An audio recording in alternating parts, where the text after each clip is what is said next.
તમને એવું લાગતું હોય કે હું અહીંયા વ્હીપિંગ ક્રીમને વ્હીપ કરી રહી છું તો તમે ગલત છો. જો તમને એવું લાગતું હોય કે આ ફ્રેશ ક્રીમ છે તો પણ આ ખોટું છે. તો આ છે શું જે એકદમ વ્હીપ થઈ રહ્યું છે અને એકદમ વ્હીપિંગ ક્રીમની જેમ એકદમ ફેલાઈ રહ્યું છે. તો આના માટે તમારે મારી પૂરી રેસીપી જોવી પડશે. તો અહીંયા ચાલો સ્ટાર્ટ કરીશું. તો અહીંયા બનાવી રહી છું કોન, જે છે આઈસ્ક્રીમ કોન. તો આઈસ્ક્રીમ કોન બનાવવા માટે મેં 500 ml જેટલું દૂધ એડ કર્યું છે. તો તેને ગરમ કરવા માટે મૂકી દીધું છે. તો 1 કપ જેટલા મખાના, અડધો કપ જેટલા કાજુને આપણે ગરમ દૂધ એમાં એડ કરી દઈશું. તો જેથી એકદમ સારા એવા મખાના અને કાજુ એકદમ સોફ્ટ થઈ જશે. તો અહીંયા 30 મિનિટ માટે તમારે એને મૂકી દેવાના, જેથી એકદમ સરસ એવા સોફ્ટ થઈ જશે. તો અહીંયા દૂધ પણ આપણું સરસ એવું ગરમ થઈ ગયું છે. તો 2 થી 3 ઉફાણ આવી જાય એટલે તેમાં મેં મિલ્ક પાવડરના 2 સેશે એડ કર્યા છે. ઓપ્શન છે, એડ કરો તો એડ કરી શકો, તો સ્કીપ પણ કરી શકો છો. 2 ચમચી જેટલી એમાં ખાંડ એડ કરી છે, સારી રીતે મિક્સ કરી નાખીશું. અને 1 ચમચી જેટલી આપણે એમાં એલચી એડ કરી દઈશું. એલચીની જગ્યાએ તમે વેનીલા એસેન્સ પણ એડ કરી શકો છો. તો સારી રીતે મિક્સ કર્યા પછી આપણે જે મખાના અને કાજુ સારી રીતે પલળી ગયા છે તો તેને આપણે મિક્સીમાં ગ્રાઇન્ડ કરી નાખીશું. તો આ મિક્સરને એકદમ સરસ એવું ઘટ્ટ થઈ ગયું છે. તો હવે આપણે તેને દૂધમાં એડ કરી દઈશું, જેથી એનો ટેસ્ટ અને ટેક્સચર એકદમ સરસ એવું થઈ જશે. તો તમે જોઈ શકો છો સરસ એવી આ આઈસ્ક્રીમ કોન તમે ઘરે આસાનીથી બનાવી શકો છો, કાંઈ પણ ઝંઝટ વગર, જેમ કે વ્હીપિંગ ક્રીમની પણ જરૂર નહીં પડે. તો અહીંયા એકદમ સરસ એવું ટેક્સચર લાવવા માટે મેં ઓરિયો બિસ્કિટની અંદરની ક્રીમ પણ મેં એમાં એડ કરી છે. તો અહીંયા દૂધ થોડું ગરમ થઈ રહ્યું છે, તો તેમાં આપણે ઓરિયો બિસ્કિટની ક્રીમ પણ એડ કરીને સારી રીતે મિક્સ કરી નાખીશું. તો વ્હીપિંગ ક્રીમ અને ફ્રેશ ક્રીમને ભૂલી જાઓ અને એકવાર તમે આવી રીતે ઘરના જ ઇન્ગ્રેડિયન્ટથી એકવાર જરૂરથી બનાવજો.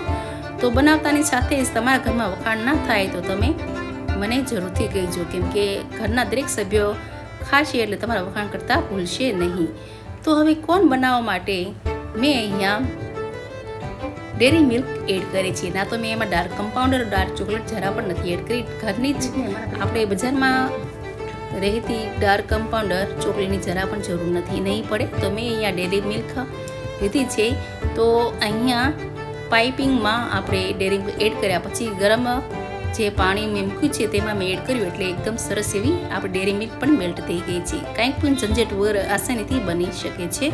એવી રીતે હું તમને આ રેસીપી બધે દેખાડી રહી છું. તો અહીંયા ઓરિયો બિસ્કિટને આપણે સારી રીતે ક્રમ્બલ કરી નાખીશું. તો અહીંયા આપણું જે ચોકલેટ એકદમ મેલ્ટ થઈ ગઈ છે. તો આ આપણે બિસ્કિટના ટુકડાને એમાં આપણે એડ કરી દઈશું. એકદમ સરસ એવો ટેસ્ટ આવશે. તો તમે જોઈ શકો છો. તો હવે આપણે તેને એક સાઈડ માટે મૂકી દઈશું. 2 પાઇપિંગ બેગમાં મેં ચોકલેટ એકદમ સરસ રીતે મેલ્ટ કરી નાખી છે અને તેમાં બિસ્કિટના પણ એમાં એડ કરી દીધું છે. તો તમે જોઈ શકો છો બિસ્કિટના ક્રમ્બલ એડ કરવાથી એકદમ સરસ એવો ટેસ્ટ આવશે. તો શરૂઆતમાં તમે જ્યારે જોયું હતું ત્યારે તમને એવું લાગતું હતું કે આ વ્હીપિંગ ક્રીમ છે. વ્હીપિંગ ક્રીમ નથી, પણ આપણું જે દૂધનું મિક્સર છે તે છે. તો હવે મેં એક વાસણમાં આઈસ ક્યુબને એડ કર્યા છે. તો તેમાં આપણે આપણું વાસણ મૂકીને સારી રીતે આપણે વિસ્કરથી એને વિસ્ક કરી નાખીશું. તો આવી રીતે કરવાથી તો તમે જોઈ શકો છો એકદમ સરસ એવું વ્હીપિંગ ક્રીમની જેમ એકદમ સરસ એવું ફેલાઈ જશે. તો એકી ડાયરેક્શનમાં મેં એને થોડીક 10 મિનિટ માટે મેં એને સારી રીતે ફેરવી લીધું છે. જો તમારી પાસે બીટર મશીન હોય તો ત્યાંથી પણ એકદમ સરસ એવો જાગ આવી જશે. તો તમે જોઈ શકો છો એકદમ સરસ એવું આપણું આ મિક્સર એકદમ ફેલાઈ ગયું છે. તો હવે આપણે આ પાઇપ બેગમાં આપણે આ મિક્સર એમાં એડ કરી દઈશું. તો થોડું મિક્સર એડ કર્યાથી આપણે તમારે જેટલી રીતનો આપણે તમારે કોન જેટલો જોતો એ પ્રમાણે તમે આવી રીતે એડ કરી દેવાનું. તો તમે જોઈ શકો છો આખી મેં એની પાઇપિંગ બેગ ભરી દીધી છે. ને ઉપરથી આ ક્રમ્બલ જે બિસ્કિટના ક્રમ્બલ છે તે પણ એડ કર્યા છે ડેકોરેશન માટે. જો તમારી પાસે જે પણ તમે એમાં સિરપ એડ કરવા માંગતા હો, ચોકલેટ સિરપ તો પણ એડ કરી શકો છો, ચોકલેટના નાના ક્રમ્સ પણ એડ કરી શકો છો.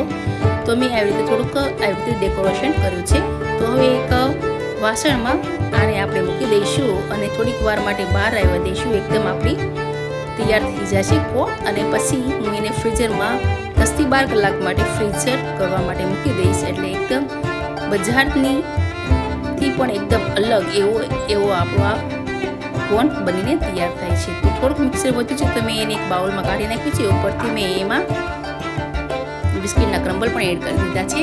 તો ઓવરનાઇટ માટે મૂકી દીધું હતું. તો અહીંયા એકદમ સરસ એવું આપણો કોર્ન તૈયાર થઈ ગયો છે.